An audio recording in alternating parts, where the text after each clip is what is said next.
재고자산. 재고자산은 정상적인 영업 과정에서 판매를 위하여 보유하거나 생산 중에 있는 자산 및 생산 또는 서비스 제공 과정에 투입될 원재료나 소모품 형태로 존재하는 자산을 말합니다. 재고자산은 유동자산에서 이 당좌자산과 이 재고자산으로 구분지어지며, 이 재고자산은 우리들이 말하고 있는 상품, 제품, 반제품도 해당될 겁니다. 그럼 이 재고자산의 종류로 보면 처음에 상품이 있습니다. 상품은 완성품을 외부에서 구입하여 추가 가공 없이, 그래서 중요한 부분은 뭐다? 이 가공이 없다는 것입니다. 이 상품은 가공이 없이 재판매되는 재고자산을 우리 뭐한다? 상품이라고 그러고요. 우리가 보면 뭐가 있죠? 도소매업이 있죠? 유통업 할 때 이 도소매업이 여기서만 상품입니다. 그리고 이 제품은 판매를 목적으로 원재료, 노무비, 경비를 투입하여 제조한 재고자산. 뭐가 있을까요? 제조업이 있겠죠? 네, 제조업입니다. 그래서 제조업은 물건을 이 매출을 잡을 때 제품이라고 해서 제품 매출이라는 표현을 쓸 거고요. 이 도소매업은 상품의 주 매출이 돼서 상품 매출이라고 합니다. 이 반제품은 이 제품이 원재료를 이 노무부나 경비를 투입해서 제조 만들지 않습니까? 그럴 때 현재 상태로 판매 가능한 제공품, 반제품이라고 그럽니다. 그래서 완제품이라는 게 아니고 이 반제품이라고 해서 완제품은 아니지만 이 부분적이지만 그 자체로도 판매가 가능한 이 제공품을 우리는 뭐한다? 단제품이라고 하고요. 이 제공품은 원재료를 제조하여 제품이 완성되기 전, 뭐라고요? 완성되기 전입니다. 완성되기 전 제조 과정에 있는 모든 재고 자산이 다 뭐다? 원재료 및 제공품입니다. 다시 말해서 원재료를 제조를 만들어야 되잖아요. 그럴 때 원재료가 투입돼 가지고 제조 공정에서 완제품 완성되기 이전에 있는 모든 재고 자산을 우리 뭐라 그런다? 제공품이라고 합니다. 그리고 원재료는 제품 생산 과정이나 서비스를 제공하는 데 투입되는 원료 및 재료, 원료죠? 원료 재료 됩니다. 그럼 여기서 한번 예를 들어 볼게요. 제가 이제 가구 회사라 그래가지고 이 책상을 한 개 만듭니다. 이 책상을 만든다 그랬을 때 이 책상을 만들기 위해서 뭐가 투입이 되겠죠? 첫 번째, 나무가 투입이 되겠죠? 나무. 그래서 이 나무는 뭐가 되는 겁니까? 원재료가 되죠. 나무는. 그 원재료가 될 것이고요. 이 책상이 나무를 만들다 보면 어떻게 다리를 하나, 두 개, 세 개를 했는데 네 번째를 덜 만들었어요. 어떻게 아직 만들기 전이잖아요. 그럼 이게 뭐가 됩니까? 이거는 아직 미완성되어 있는 거는 뭐라고 되죠? 이 제공품이 되겠죠. 그리고 이걸 내가 뭐 했습니까? 다 만들어 가지고 완성됐습니다. 이 완성되는 이게 뭐다? 우리 말할 때 이 제품이 되는 겁니다. 그래서 원재료, 그 다음에 원재료가 그다음 뭐가 될까요? 그 다음 나오는 게 제공품이 되겠죠. 제공품이 될 것이고, 그 다음에 이게 뭐가 돼요? 이제 제품이 되는 겁니다.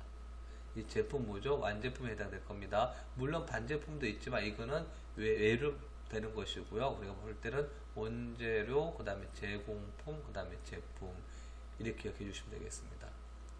미착품은 상품이나 원재료 등을 주문하였으나 아직 회사에 입고되지 않았다.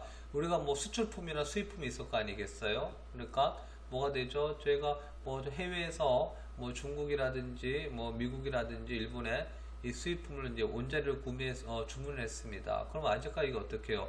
금액을 대가를 다 줘서 내 소유가 돼 있지만 아직 도착 안 했잖아요. 그래서 도착하기 이전에 있는 게 뭐다? 미착품이 되는 겁니다. 그렇지만 도착을 하지 않았지만 어떻게 돼요? 내가 대가를 다 줬기 때문에 이게 뭐가 돼? 내 거가 되겠죠. 그래서 뭐가 되죠? 나의 재고자산에 해당되는 겁니다. 그리고 이 소물성, 소모품, 이 소모품은 소물성 물품을 구입하고 아직 사용하지 않은 자산 상태의 재고자산이다. 어떤 것이 있는가 하면 이 책상을 만든다 보면 뭐가 있어요? 책상 밑에 여기 밑에 뭐가 있는가? 바퀴가 달려 있었어요. 바퀴요. 이 바퀴는 뭐가 되는가 하면 내가 만드는 게 아니고 별도 부품을 사와서 여기다가 어떻게 조립하는 거지 않습니까? 그럴 때 요거는 어떻게 소멸성에 해당되겠죠. 소멸성 제품이 되겠죠. 여기 또 뭐가 있을까요? 또한 또 못이라든지 이런 것들. 못은 어떻게 여기도 만들 때 소요되는 것이잖아요. 이 소멸성 없어지는 물품이지만 아직까지 사용 안 하고 어떻게 해요? 이 창고에 보관되어 있겠죠. 이걸 뭐란다? 이거를 소모품이라고 합니다.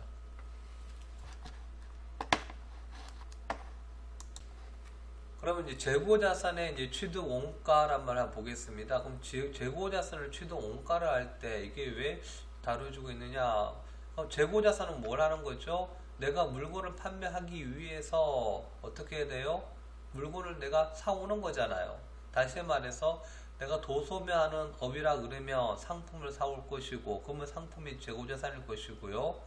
내가 제조업이라 그러면 원재료를 사와서 내가 만들어야 될 거 아니겠습니까? 그럼 그 자체 원재료가 뭐가 되죠? 이 재고자산이 되겠죠. 그러면 내가 먼저 매입을 해야지만 그 다음 매출이 이루어질 것이니까 매입을 한다. 그럴 때 재고자산 매입대금이 매입과 관련하여 지불한 운반비, 매입수수료, 하역비, 보험료, 세금 등의 구입 부대 비용을 취득원가에 포함한다. 다시 말할게요. 뭐가 있으면 거기 보니까 부대 비용이 있죠. 부대 비용. 이 부대 비용이라는 것은 내가 구매하고자 하는 재고자산만 말하는 게 아니고 이 재고자산에 관련하여 어떻게 해요?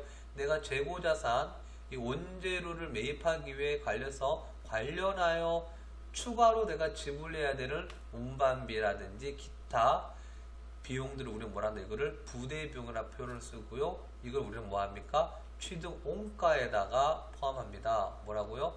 취득 원가에 포함합니다. 내가 사오라는 이 원재료가 나무가 있었습니다. 나무가 하나 얼마 한다고요?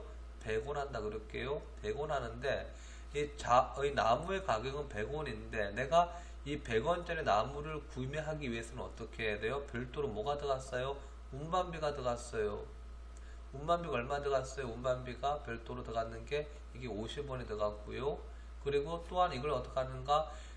구매하기 위해서 어떻게 했어요? 별도의 보관료가 들어갔겠네요. 이 보관한다고 얼마 들어갔습니까? 보관료가 별도로 또 30원이 들어갔습니다.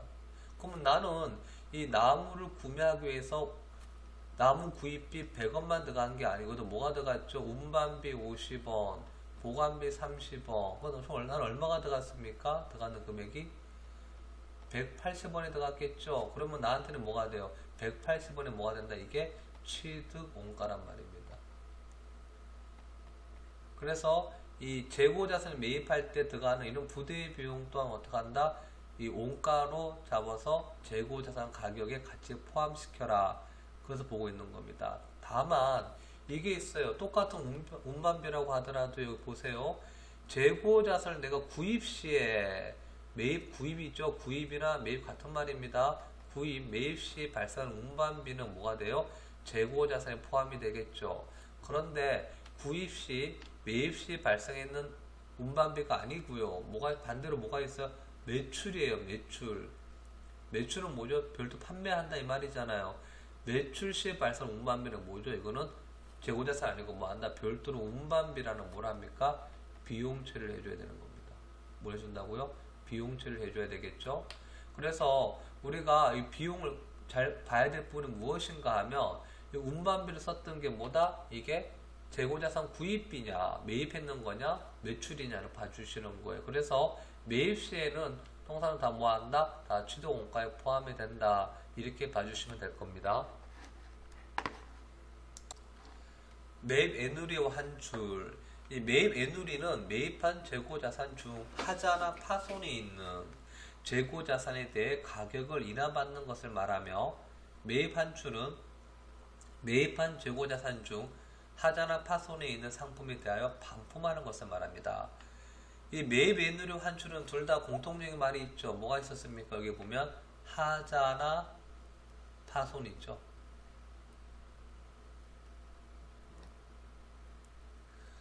하자나 파손, 이 물건 자체, 내가 매입했는 재고자산의 물건 자체에 하자나 파손, 문제가 발생했다는 것이죠. 그러면 원래 이 나무를 내가 100원에 사기로 했었는데 이 100원짜리 알고 보니까 어떻게 했어요? 흠이 있다는 거예요. 그럼 어떻게 해요? 내가 이건 아니야. 어떻게 10원을 깎아줘. 그래서 어떻게 됩니까? 10원 디스카운트해서 얼마 받습니까? 90원에 매입한다는 말이겠죠. 그래 버리면 이 90원이라고 그랬을 때 어떻게 됩니까? 차이 나는 이 10원은 뭐가 되는 거죠? 내가 금액으로 할인받아서 뭐가 되는 겁니까? 애누리가 될 것이고요. 그 다음에 이 10원치를 어떻게 하는 거다? 내가 금액 할인받은 게 아니고요. 어떻게 반품을 해버리는 거죠? 반품하면 어떻게 되는 겁니까? 이게 매입 환출이 되겠죠. 그래서 여기서 아실 거는 하자나 파손이고요. 하자나 파손인데 금액적으로 내가 인하받았다. 그러면 뭐가 된다? 가격 인하는 뭐가 되는 거다? 이 매입 애누리가 될 것이고, 그 다음에 그게 아니고 문제 있는 걸 어떻게 한다? 환출, 되돌려 반품시켰다. 이 반품은 뭐가 되는 거죠? 반품은 매입 환출이 되는 것입니다.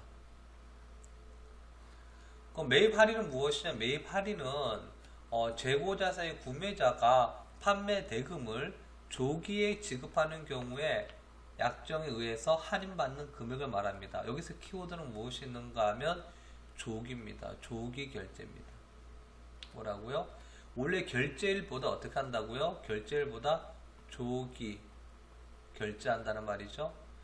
우리 기업에서는 이 결제하는 날이 보통 거래가 발생하고 30일 혹은 60일, 뭐 어떨 땐 90일 이런 식으로 어음발행을 하겠죠.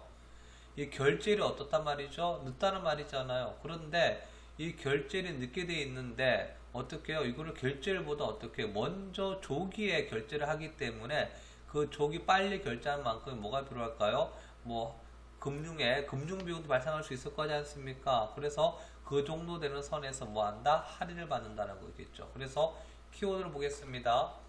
하자 파손. 이 매입했는 재고자산 하자나 파손이 발생하면 매입 애누리 환출이 될 것이에요. 그리고 조기 결제는 뭐가 되는 것이다? 매입 할인입니다. 그래서 구분 지어주시면 될 겁니다. 그러면 이 순매입액 무엇이냐? 한번 보겠습니다. 내가 총 매입액이 나무가 이 100원짜리가 있었어요. 그럼 이걸 어떻게 했습니까? 매입 부대비용 발생했었죠. 얼마 발생했습니까? 80원 발생했어요. 부대비용이. 50원은 운반비였고 30원은 보관료였습니다. 그러면 나는 매입했는 가격이 얼마가 돼요? 총 매입액은 100원에서 80원이 얼마가 되죠? 180원이 뭐가 되는 거죠? 총 매입액이 되겠죠. 그런데 이 총 매입액은 어떻게 했어요? 매입 애누리 환출 뭐다? 이 중에 보니까 하자가 발생했네요. 얼만큼 발생했어요? 10원치가 하자가 발생했네요. 그래서 어떻게 10원을 빼줘야 되겠죠. 하고 얼마가 되는 거예요? 그러면 현재 이 금액은 여기까지 얼마가 되죠? 170원이 되겠죠. 그럼 170원이 뭐가 순매입액이 되는 거예요. 그런데 내가 또한 조기 결제한다 그러니까 어떻게 여기서 또 5원을 빼준대요. 그럼 얼마가 될까요? 계산해버리면 금액이 총 165원이 되겠죠. 그럼 165원이 뭐가 되는 겁니까? 순매입액이란 말입니다. 그래서 우리 순매입액을 구할 때는 전체 매입 가격에서 이 부대 비용을 더해 주시고 이 부대 비용 더해는 이 금액에서 매입 애누리 환출 및 매입 할인을 다 차감 빼주시면 뭐가 나온다? 순매입액이 나오는 것입니다. 매출원가 하겠습니다.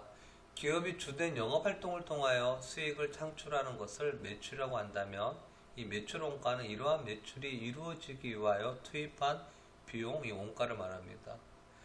매출원가를 구하는 공식은 기초상품 재고액에다가 단기상품 매입액을 더해 주시고요. 여기다가 기말상품 재고액을 차감하는 금액이 상품 매출원가입니다. 밑에 예를 한번 해서 풀어보겠습니다.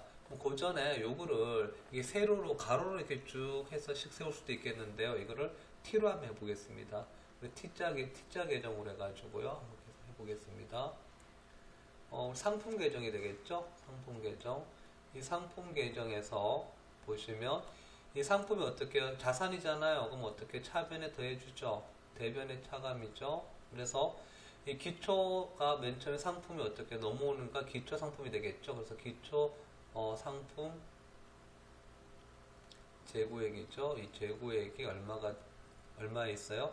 30억 이렇게 있네요. 그리고 단기에 기준이 어떻게 해요? 상품 매입했다 이 말이잖아요. 그래서 어떻게 해요? 단기 상품 매입액이 차변이죠. 상품 매입했으니까 상품이 늘어났겠죠. 그래서 여기 얘는 얼마 돼 있습니까? 70원이 돼 있네요. 그러면 합이 얼마가 돼요? 총 100이 되겠죠. 그럼 차변은 100이에요. 그러면 이 대변도 맞춰줘야 되잖아요. 기말 상품 재고는 어떻게 해요? 이제 기말에 남았다는 잔액이라 이 말이잖아요. 그래서 이 기말 상품 재고액이 얼마 있다는 말이죠?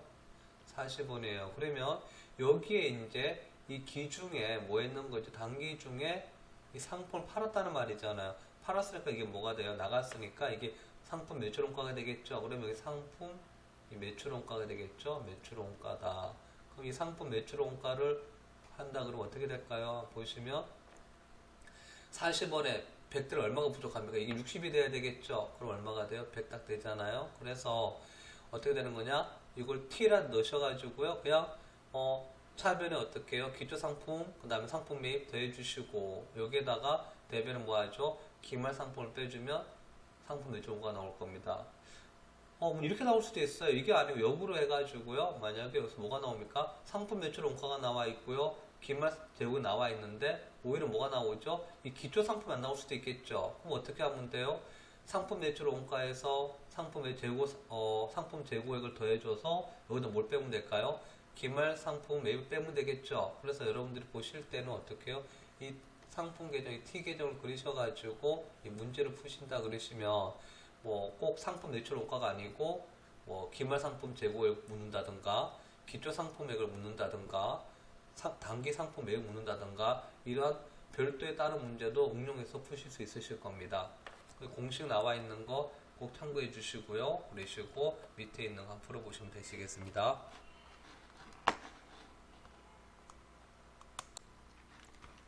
기말 재고자산 평가에서 수량 결정 방법이 있습니다. 수량 결정 방법은 계속기록법, 상품의 입고와 출고를 모두 기록하여 장부에 의하여 수량을 파악하는 경우입니다. 실질재고조사법, 상품의 입고만 기록하고 출고는 기록하지 않는다. 입고란에 기록된 수량에서 직접 조사한 상품의 실제 수량을 차감하여 판매된 수량을 파악합니다. 혼합법, 계속기록법과 실질재고조사법을 병행하여 파악하는 것이 혼합법입니다. 단가 결정 방법입니다. 단가 결정 방법은 개별법, 개별 상품 각각의 단가표를 붙여서 개별적 단가를 결정합니다. 장점으로 실제 물량의 흐름과 동일하게 가장 정확하죠. 그렇지만 또 수익 비용 대응 원칙에서 가장 가까운 방법입니다. 다만 이게 개별법은 상품 각각의 단가표를 붙여서 하다 보니까 거래가 많을 경우에는 적용하기가 어렵습니다. 선의선출법, 먼저 입고된 상품을 먼저 출고한다는 가정하에 출고 단가를 결정하는 것입니다. 장점은 실제 물량의 흐름과 일치합니다. 그리고 재고자산 금액이 현재 공정가치를 나타내고 있습니다. 단점은 이제 현재 수익과 과거 원가가 대응하여 수익 비용 대응의 원칙에 부적합합니다. 물가 상승 시 이익이 과대가 되어서 법인세 부담이 커집니다. 선의선출법은 가장 먼저 예전에 가장 오래전에 구매했는 것을 원가로 기준을 잡기 때문에 현재 기준하고 시세 차이 발생할 것이니까 자연적으로 이익이 과대 평가되는 경우가 있습니다. 그래서 이 법인세 부담이 좀 큽니다. 후입선출법, 나중에 입고된 상품을 먼저 출고한다는 가정의 출고 단가를 결정합니다. 장점은 현재 수익에 현재 원가가 대응되는 수익 비용 대응의 원칙에 부합합니다. 단점으로서는 실제 물량의 흐름과 동일하지 않습니다. 무슨 말인가 하면 재고자산 금액이 현재 공정가치를 나타내지 못하죠. 후입선출은 맨 마지막에 최근에 구매했는 재고자산을 현재 출고를 하다 보니까 이 흐름이 어떻게 해요? 동일하지 않게 되겠죠. 이동평균법입니다. 매입할 때마다 이동평균 단가를 구하여 이동평균 단가로 출고 단가를 결정합니다. 장점은 변동하는 화폐의 가치를 단가에 반영할 수 있습니다. 그리고 단점이 있습니다. 단점은 매입이 자주 발생하는 경우에는 매번 새로운 단가를 계산해야 됩니다. 이 총평균법은 기말의 총 입고 금액을 총 입고 수량으로 나누어서 총 평균 단가로 출고당 결정합니다. 가장 간편하고 이익 조작의 가능성이 낮습니다. 그리고 단점이 있습니다. 단점은 기초재고가 기말재고 단가에 영향을 줍니다. 이렇게 해서 이 단가 결정 방법은 개별법부터 선의선출법, 후의선출법, 이동평균법, 총평균법이 있고 총평균법과 이동평균법은 가중평균법이라고도 합니다. 재고자산이 평가할 때 수량과 단가 보겠습니다. 이 수량 파악 방법은 아까 봤다시피 계속기록법, 실질재고조사법, 혼합법, 그리고 단가는 뭐가 있죠? 개별법, 선의선출법, 후의선출법, 가중평균법, 그래서 이동평균, 총평균법 이렇게 해서 수량과 단가를 곱하는 게 뭐다? 재고자산의 평가입니다. 밑에 나왔는데 이 부분도 좀 중요합니다. 이건 뭔가 물가가 상승 시 인플레이션 상태에서 재고자산의 수량이 일정하게 유지된다는 가정하에 단가 산정 방법을 비교해야 되는 거죠. 물가 상승이 어떻습니까? 예전보다 몇 년 전보다는 지금이 물가가 더 높다는 것이죠. 그러니까 어떻게 해요? 보시면 이 기말 재고 금액이나 매출 총이익, 단기 순이익, 법인세 비용은 선입 선출법이 가장 높죠. 그리고 후입 선출법이 가장 낮습니다. 반면에 이제 매출 원가는 어떻게 돼요? 선입 선출법이 제일 좋고 후입 선출법이 제일 크겠죠. 이거를 이제 기억하시면 외우려고 그러면 또 이것도 차이가 나겠지만 이렇게 해주세요. 여기 보시면 우리 가나다라 할 때 시읒이죠. 그 다음에 뭡니까? 시읒 이응이죠. 그 다음에 치읒이죠. 그 다음에 히읗이죠. 어떻게 가나다라 여러분들 알 수 있겠죠. 그렇게 보시면 편할 겁니다. 뭐다? 시읒, 그 다음에 이응, 그 다음에 치읒, 그 다음에 히읗입니다. 그래서 선입, 이동, 총, 그 다음에 후입. 네, 다음 넘어가겠습니다. 상품 매매업의 회계 처리. 상품 매매업의 주요 영업활동은 상품을 구매하고 구입한 상품을 판매하는 활동입니다. 이러한 상품 매매 활동은 판매한 상품의 매출액에서 판매한 상품의 원가인 매출 원가함을 차감하여 상품 매출 총 손익을 산출하는 것입니다. 식으로 보면 매출 총 이익은 매출액에서 매출 원가를 차감한 게 매출 총 이익입니다. 또 상품 매출 원가는 기초 상품 재고액에서 단기 상품 순매입액, 여기서 기말 상품 재고액 앞에 했던 것이죠. 그리고 단기 상품 순매입액은 단기 상품 총매입액, 여기는 어떻게 해요? 부대 비용이 포함이 되어 있어야 됩니다. 여기에다가 매입 애누리와 환출, 매입 할인을 차감했는 게 단기 상품 순매입액입니다. 단일 상품 계정. 상품 관련 계정 과목을 상품 계정 한 가지만 사용하는 방법으로 상품 매입 시 원가로 기록하고 매출 시 원가와 이익을 구분하여 회계 처리합니다. 따라서 매출할 때마다 상품 매출 손익을 계산합니다. 구입할 때 상품 10개를 한 개당 100원에 현금을 구입하다. 그러면 차변의 상품 1,000원, 대변의 현금 1,000원 분기하고요. 판매할 때는 상품 9개를 원가 100원짜리 상품 9개를 한 개당 200원의 현금 매출하다. 그럴 때 분기에는 차변에 200원 9개 들어서 1,800원이 들어왔을 거고, 대변에다가 상품 개당 100원짜리 9개 나갔으니까 상품 900원어치가 줄어들었겠죠. 그리고 이 차익이 뭐가 됩니까? 상품 매출이익이 됩니다. 그렇게 해서 대변에 상품 900원, 상품 매출이 900원 분기를 하죠. 그럼 기말에는 이 기초재고 1개, 매입 10개, 기말 재고 2개, 판매 9개, 그러면 개당 원가 100원. 이럴 때는 분기는 필요 없습니다. 왜? 상품 판매로 인한 이익이 900원이라고 나타나져 있습니다. 이 단일 상품 계정 처리법은 상품 매출 이익만을 알 수 있고 상품 매출액과 매출 원가에 대한 내용은 알 수 없습니다. 반면 분할 상품 계정은 단일 상품 계정의 단점을 보완하여 상품 매출액과 매출 원가를 파악하기 위하여 상품 계정 과목을 분할해서 회계 처리하는 방법입니다. 일반적으로 이분법을 사용하며 이분법에서는 상품 관련 계정 과목을 매입시와 매출시로 구분짓습니다. 매입시에는 상품 계정으로, 매출시에는 상품 매출 계정으로 처리하며 결산 시에는 이 기말 재고를 파악하여 판매한 것을 매출원가 계정으로 대처합니다. 예를 들면 상품 구매 시 매입 시 상품 10개를 한 개당 100원의 현금 구입하다. 동일합니다. 앞에 달인의 상품 계정이나 차변의 상품 1000원, 대변의 현금 1000원 합니다. 그런데 매출할 때 분할 상품 계정은 매출할 때는 상품 계정이 아니고 상품 매출이라는 계정을 씁니다. 그래서 차변의 현금이 1,800원 들어왔으면 대변에 상품 매출이익이 아니고 그냥 상품 매출 그래서 1,800원으로 분기에 처리합니다. 그리고 결산 시에는 기초재고가 1개, 매입이 10개, 기말재고가 2개, 판매 9개, 개당 원가가 100원이었다. 판매가 9개 있잖아요. 그래서 어떻게 하죠? 상품 매출 원가가 개당 100원짜리가 9개 팔았으니까 상품 매출 원가가 900원이 발생했다는 말이죠. 그리고 상품을 어떻게 해야 돼요? 9개 판매했으니까 상품 또 900원어치를 어떻게 해요? 차감 감소시켜줘야 되겠죠.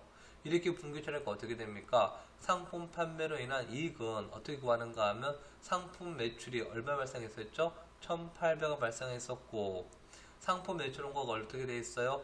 900원이 발생했잖아요. 그러면 어떻게 되죠? 상품 매출 1,800원에서 상품 매출 원가 900원을 빼면 900원이 남겠죠. 그래서 이렇게 인해서 상품 판매나 이익 900원도 구해질 수 있을 것이고 또한 상품 매출 원가도 구해지면서 이 분할 상품 계정이 원하는 정보를 다 얻을 수 있는 것입니다.